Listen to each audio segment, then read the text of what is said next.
सुन रहे हैं सुनो साथिया। मैं एक स्त्री हूँ, वह विवाहित स्त्री जिसमें एक कमी है कि वे माँ नहीं बन सकती।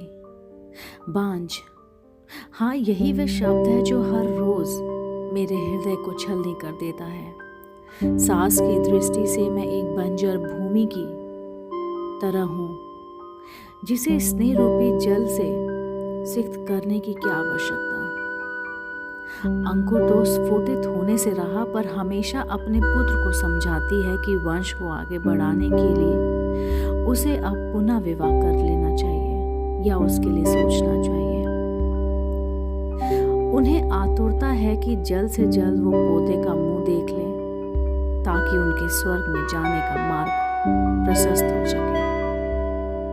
अपने इस लालसा के लिए उन्होंने तानों और कटु वाणों के बौछार से मेरे हृदय को छलनी कर दिया। मां ना बन पाने का दुख मुझे हरदम सहलाता रहता है।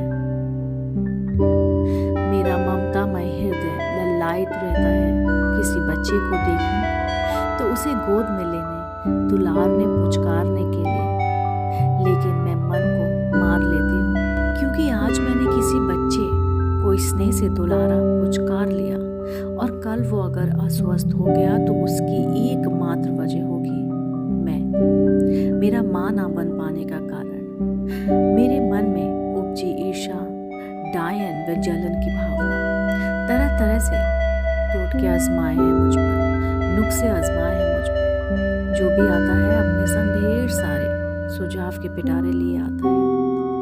सब आते हैं और सहानुभूति के दो शब्द कहकर मेरे जख्मों को कुरेद कर चले जाते हैं। पूरे समाज के लिए मेरे पति देवता हैं, क्योंकि उन्होंने अपनी बांझ पत्नी का परित्याग नहीं किया। उसे भरपूर स्नेह और सम्मान देते हैं। किसी की गोद भराई होती है तो उस रस्म से मुझे बहुत दूर रखा जाता है, क्योंकि अगर कुछ बुरा घटित हो गया तो उसका सारा की सारा दोष मुझ पर मर दिया जाएगा। मेरी सूनी खोक सबको दिखाई देती है। अगर कुछ नहीं दिखाई देता तो वो है मेरा कोमल हृदय, जिसे लोग हर दिन कटु शब्द बाण से बेधते रहते हैं। मेरे हृदय ऐसे असंख्य बाणों से घायल होकर पीड़ा का अनुभव कर चुके हैं। सबसे ज़्यादा तकलीफ मुझे इस बात से होती है कि एक स्त्री ही स्त्री की पीड़ा को नहीं समझ पा रही है। वह क्यों नहीं समझ पा रही है कि मां ना बन पाना मेरे लिए कितना कष्टकर होगा, कितना कचोटता होगा एक स्त्री का हृदय अपनी सूनी गोद देखकर। कितनी तरसती होगी एक स्त्री अपने बच्चे को सीने से लगाकर उसे दुलारने, पुचकारने के लिए। कितने तरसते होंगे उसके कान मां शब्द सुनने के लिए।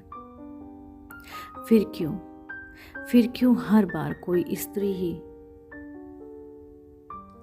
आकर मेरे दर्द के तारों को झकरत कर चली जाती है।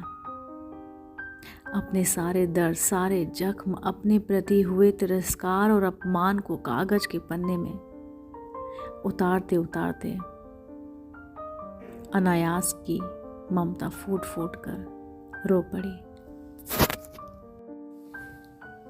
दोस्तों, उम्मीद करती हूँ आपको ये कहानी आज बहुत ही पसंद आई होगी। अगर आपको ये कहानी पसंद आई है तो मेरे चैनल सुनो साथिया को लाइक कीजिए, सब्सक्राइब कीजिए और बेल आइकन दबाइए कि मेरे द्वारा अपलोड की गई कहानी आप तक ज़रूर और सबसे पहले पहुँचे।